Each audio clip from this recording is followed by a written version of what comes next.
Got this athlete who earlier this year came in to practice, got out of the pool, and looked like this. Her shoulder was up real high. I looked at her back, and it was like she was frozen in a hold your backpack on your shoulder position right at the beginning of school. So she went to physical therapy, and she's been dealing with this all year.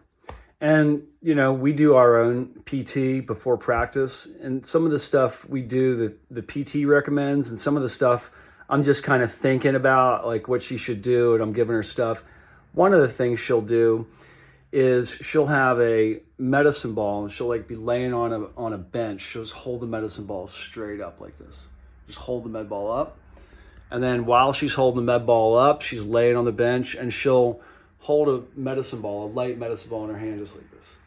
And just kind of go like that while she's holding this other one just straight up.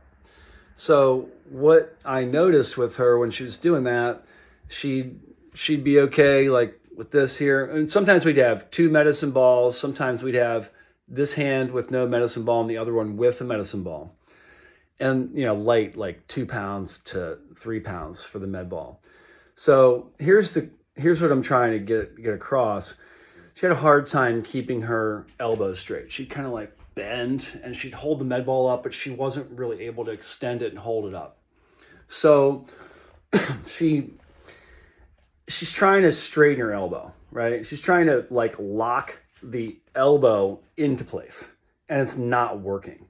As we were working through this exercise, I was getting her to use her lats and to kind of go from here and to kind of extend the hand up and to maybe try to get the elbow straight by using the lats to sort of get the part of the back. We're talking about how the scapula is sitting on top, so to speak, of the back, kind of plates in the Earth's crust that are sort of moving one on top of the other, like during an earthquake maybe, right?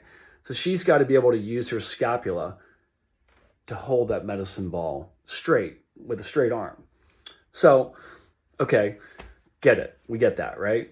Now, she's swimming butterfly. Now, butterfly's been sort of the last stroke for her to get back. I mean, she was not able to swim well for months. And finally, she's able to do backstroke pretty well. She's able to swim freestyle okay. She can swim breaststroke.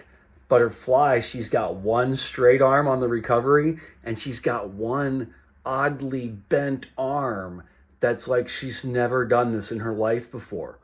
She's pretty decent at fly. She gets hurt. She doesn't do fly really at all for a couple of months. Now she's starting to do fly, and it's whoa, it's totally bent. And so you say to her, Julia, straighten out your left arm or whatever, right? And she'll straighten out her left arm a little bit, but it's still bent. And she's, we do 25s a lot of times to finish practice. She's just coming straight at me I'm like, wow, it's bent.